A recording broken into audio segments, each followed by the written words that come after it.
Okay, I'm just going to share some knowledge I've learned regarding the vacuum advance system, timing advance system. This is the vacuum diagram for my 1986 XJS. This is the bit I care about. This bit is this bit. You can see from the diagram it tees off and goes in two directions. This bit is for the air that comes out of the air pump, which is down here. I've disconnected all that, so we can ignore all that.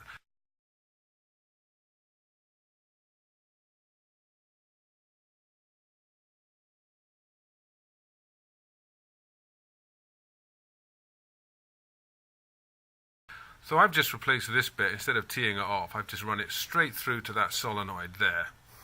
And here it goes straight through to that solenoid there.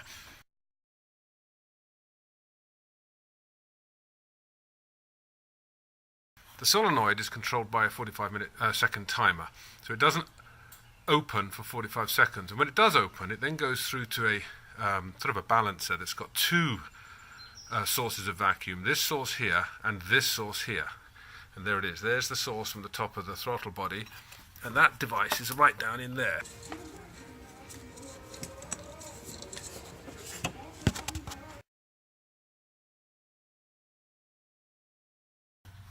That then goes to a dump valve, which is here, and there's the tubes to the dump valve, and there's the dump valve, and that's normally attached to the thermostat body, but I've just sort of tied it in there because it fell off and I didn't want to put it back.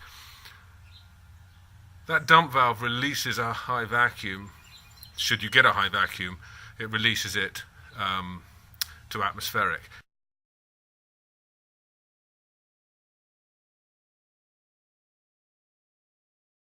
Then from the top of that device, it goes to the distributor, and there it is. Go to the distributor. I want to change that for blue, but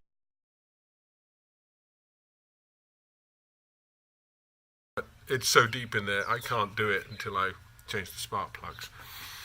So I did all that, changed all this to get it working. It actually wasn't even connected. This wasn't even connected when I first went in here.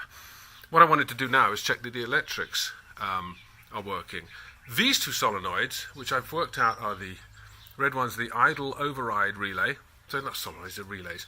And this one is the idle relay. They are typically here, but somebody moved them and put some extension cables in them and all this, and they wasn't even wired up to the extra air valve, which is there.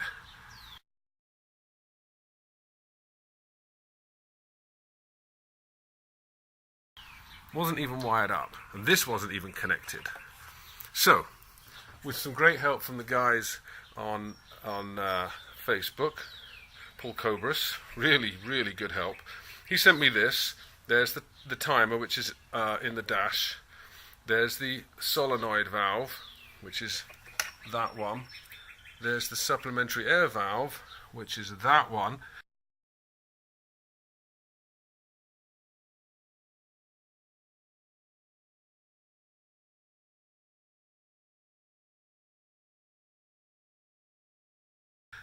This is the wiring which goes here, from here to here to here. I reconnected it back up and then I tested it. And how did I do that? I started the car. This tube comes straight out of the solenoid. So I've just got that connected to the solenoid. I've got the extra air valve open there, and I turned it on. And that ran for 45 seconds. And this did not, and then after 45 seconds I felt the vacuum here, and the vacuum went away from there, and that's how it went.